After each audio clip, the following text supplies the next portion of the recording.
Mandritra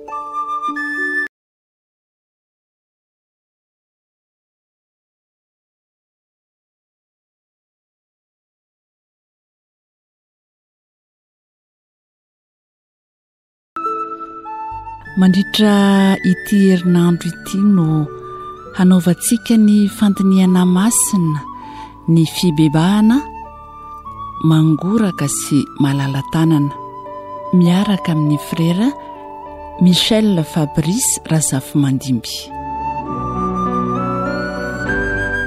Hodiny antsika manokana mandritra ny herinandro, ireto atsara-panahy roa lehibe izay mifototra indrindra amin'ny fiainana maha-kristianina atsika tsirairay avy, dia ny hoe fangorahana sy fahalalan-tanana. Raha azo avaina amin'ny fomba tsotra ny hoe mangoraka dia fahatsapana ny fahoriana na ny olana mahazo ny hafa. Ny fahalalan-tanana kosa nefa dia ilay fahaizana mizara mahamaipoana vokatry ny fitiavana ny zavatra iray ho an'ny hafa. Fa androany isika dia andray loha hevitra iray izay miainga amin'ny tenin'Andriamanitra ka miompana tanteraka amin'ireo atsara-panahy roa ireo. Dia ao amin'ny bokin'i Isaia mpaminany ny toko 7:70, andininy 5:10 ka hatramin'ny 4:40.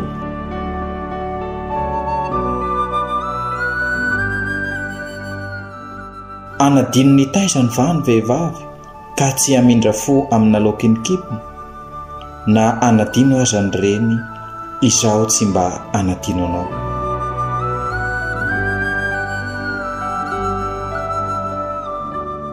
Tsatsika amin'io tenin'Andriamanitra io ilay hevitra lehibe manambara hoe tsy misy fetra ny fitiavan'Andriamanitra sy ny famindram-pony amintsika tsirairay avy.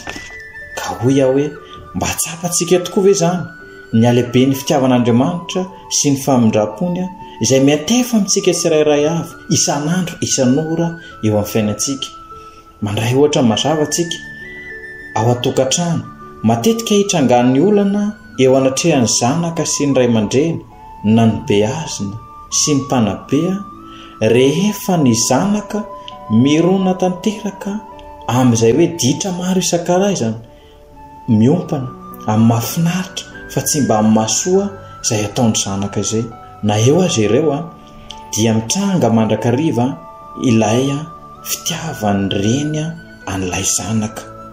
Kanefa mbola lehibe lavitra noho izay ilay fitiavan'Andriamanitra antsika tsirairay avy sy ny famindram-pony araka ny voalazan'ny Isaia mpaminany tany aloha. Ka ho fandiniana ataontsika dia hiezaka isika tsirairay avy anana izay fo mangoraka amin'ny hafa, miainga ao an-tokantrano izay, miampita any amin'ny fiarahamonina, amin'ny namana, amin'ny mpiara-mianatra, amin'ny mpiara-miasa, eo amin'ny mpiara-belona atsika tsirairay avy. Fotoana indrindra izao tokony hanamafisana an'izany, fa indrindra manoloana izao androsarotra izay diavintsika izay. Eo ny aretina, eo ny fahasarianana, eo ny loza maro samihafa izay tonga eto anatin'ity firenentsika ity.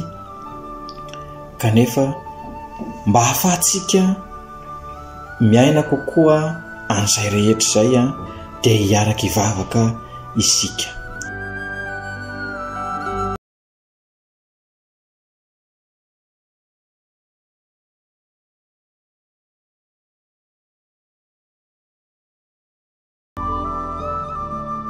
Jesosy Tompo, tsapanay tokoa ny alehiben'ny fitiavanao sy ny famindram-ponao.